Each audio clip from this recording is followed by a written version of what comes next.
guys in a car driving the 2012 BMW 3 Series. So this is the brand new 3 Series, and it has new engine options. So this is the 328, and instead of the old straight 6, it now has a turbocharged inline 4. This particular engine displaces 2 liters and has 240 horsepower and 258 pounds-feet of torque, which is quite a bit of grunt, and puts it as the range topper for the luxury cars in this segment. It has a little bit more power than the 2-liter turbo from Audi and the 1.8-liter turbo from Mercedes-Benz. So they win the power game. Oh, and it's also the most fuel efficient. It has a combined just shy of 7 liters per 100, and the other two are up over 7. One of the neat things about the adjustability of the car is that you can really feel it. If you put this thing in Sport Plus, you feel the car kind of wake up. The revs go up, the suspension gets a little bit tighter, the steering weights up just a little bit. You can get a nice relationship to the pedals and the wheel. It's a really good spot. So base price, I think you can get into one of these for a 3 Series anyway. You get into it for less than 40? No, you're looking at 43.6. And then this vehicle has the premium package, which has, you know, your comfort access key, your rear view camera, your through loading system, which I think just means split folding rear seats, and that is $3,900. Oh, that also includes navigation, of course. Your Sportline package with all the red stitching and sport seats and steering wheel and nice Sweet wheels. chin spoiler. Yeah, that is $1,500, and your apps package is your smartphone integration and your BMW apps. Like, you can have your car do your tweets and your Facebooks for you, whatever that means. That's $300. And the standalone options, the black mirror caps are no charge, so thank you BMW for those.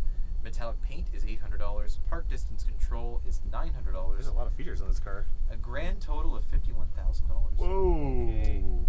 That's a lot of hundreds. Plus tax, of course. But for Toronto, where you're going to be in a lot of stop-and-go traffic, they've engineered the stop-start feature on the engine. So we're currently burning almost no gas. Just time. Just time. I did have burritos last night, so. Oh.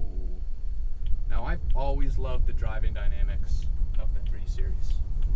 And I'd have to say that this car, what mode are we in right now? Are we in comfort? We are in I like comfort. We are in comfort. Because this is extremely comfortable, but it still feels solid and planted. Mm-hmm. The BMW guys really nail handling. They just do. This car does get the electric steering this year, and like the 911 the new 911 we've driven, and a couple other notable cars, the new Boxster, there's just a little bit less steering feel. I mean, we're getting into, you know, real enthusiast stuff here, but you can feel it in the wheel that this car doesn't feel as telepathic as the previous car did. There's a little less feedback that's coming through the steering wheel, and there's more coming through the chassis, so it's more of a mild reprogramming of your brain and where you're detecting the tire slip more than anything else. Audi's always had top-notch interiors. Mm-hmm. BMW's always had top-notch handling, and Mercedes, good mix of both. Mm-hmm. So, where do you stack this one up in terms of the interior quality versus an Audi? I'd say the Audi still has a beat overall. It's more stylish, I think, the Audi.